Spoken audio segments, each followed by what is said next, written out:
Ikaze kuri Mukire TV. Reka uyu munsi dutembere mbatembereze incubator dufite, uburyo tuvukisha inkoko zacu, uburyo ibintu byose tubikora 5/5.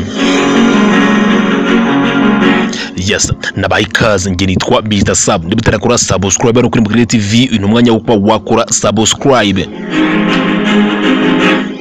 ukande like, uduhe n'igitekerezo cyawe muri comment. Yes, reka twinjire muri incubator turebe uburyo bikora, hanyuma nawe uraza kuduha igitekerezo muri comment. Bibutsa ko uramutse ushaka incubator cyangwa se ukeneye imashini yo kugura nawe ugatangira kuvukisha amagi yawe 5/5, wanyandikira cyangwa se ukamamagara kuri nimero 0788833168. Let's go. Yes, urabibona ahangaha, iyi ni incubator. Iyi ni incubator kabisa nkuko ugenda uyibona ahangaha. Urabona ko harimo amatara atanga ubushyuhe nkuko ugenda uyibona, nyine ari amatara byose ibintu bijyanye na controller. Uko ubona hano kava nyine housing y'inyuma, nawe uramutse ukeneye ko tugukorera incubator nyine imeze nk'iyi ngiyi itura umubare w'amagi yose ushaka, wabitwandikira muri comment. Hano ubona imibare rero itukura nkuko uhabonye, niko nyine babimeze. Izi ni tray, tray tubikamo amagi. Urabona ko hano ndafunguye, urabona ko n'imbere harimo udu tray, hariya na amagi.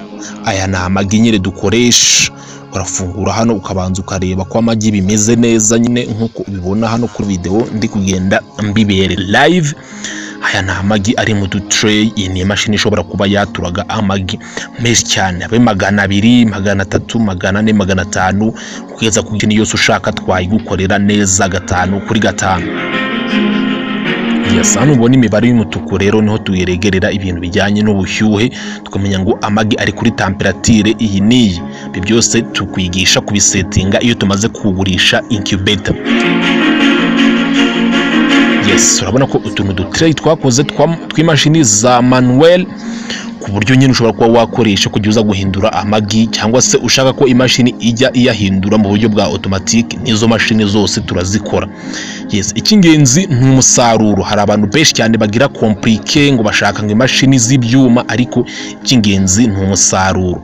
Niba ushaka imashini y'ibyuma cyangwa se wumva ko udashaka imashini ikoze mu buryo bw'imbaho, wahitumiza hanze, ariko twebwe izo dukora ni izi ngizi zimeze gutya.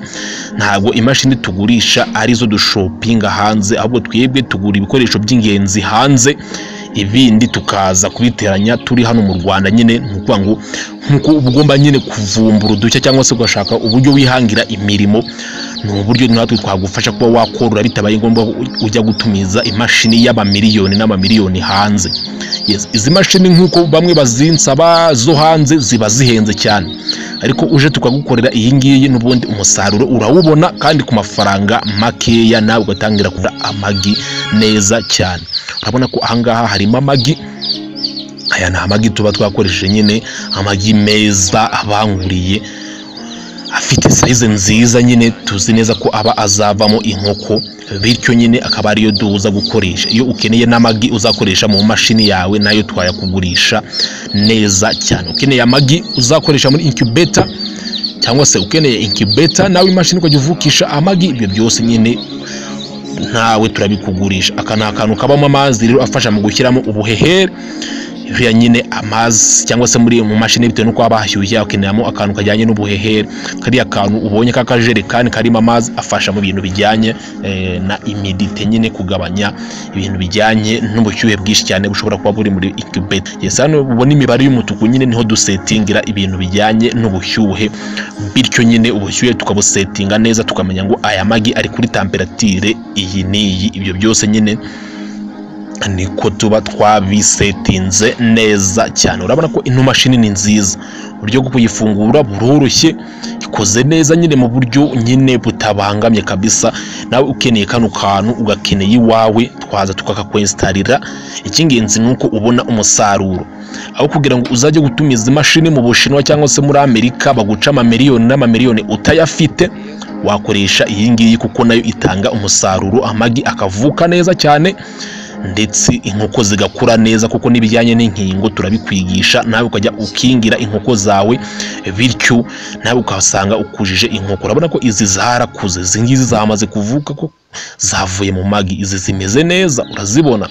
Turi kuziha ubundi bushyuhe nyine, ari amatara arimo ari kuzongera ubundi bushyuhe kugira ngo zikomeze zibe zimeze neza nyine, kuko zimaze kuvuka. Ubundi turazihereza inkingo inkoko zacu zikomeze zikure neza cyane. Urabona ko zimeze neza.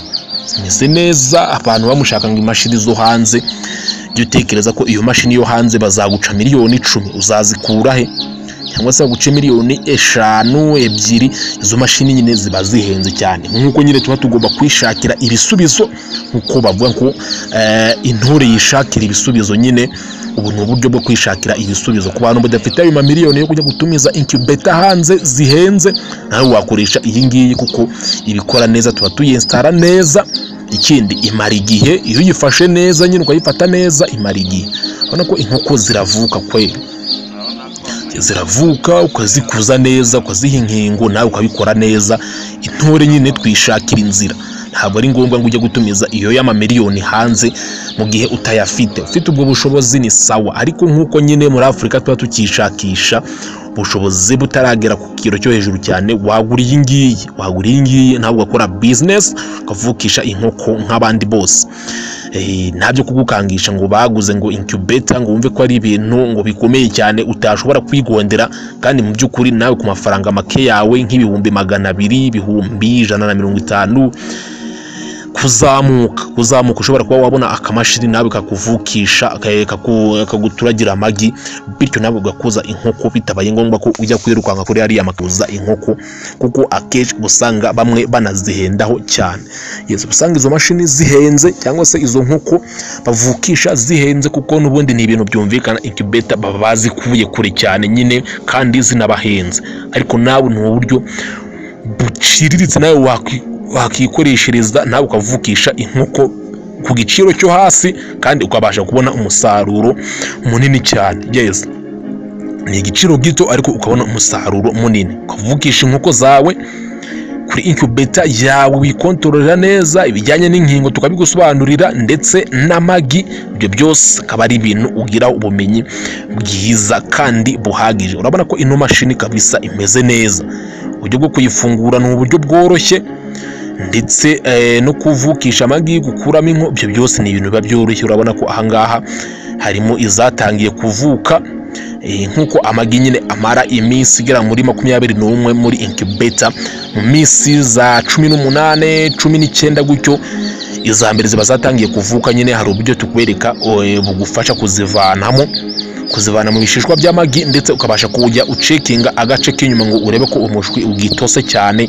Ibyo byose hari uburyo bazicekinga nyine kugira ngo umenye inkoko ziri karite, kuko hari agace k'inyuma ahagana no ku murizo ubasha kuba wacekingiraho niba hakomeye, kuko uwo mushwi niwo uba uzakura neza. Ibyo byose turabikwigisha uburyo uzajya uzikura mu bishishwa by'amagi. Ibyo byose ubusobanuro buhagije burambuye iyo umaze kugura incubator, nawe turabuguha, bityo nawe ukajya gukora business nk'abandi bose. Izo mashini muba mushaka ngo zo hanze ziba zihenze, kandi ubwo bushobozi muri Afurika ni ibintu bizwi neza ko ubushobozi bwacu buba bukiri hasi. Nawe wakoresha ubu buryo budahenze kandi ukabasha kubona umusaruro.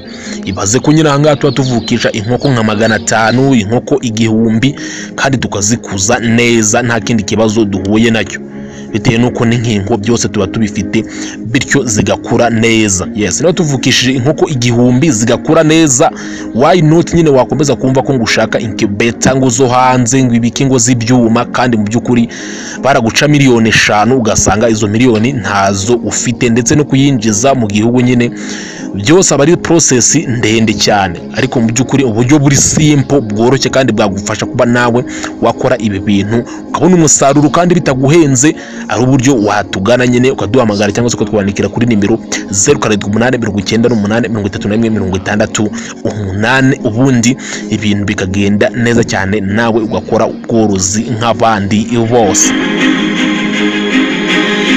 Ndabashimiye, geritwa Mr. Sam.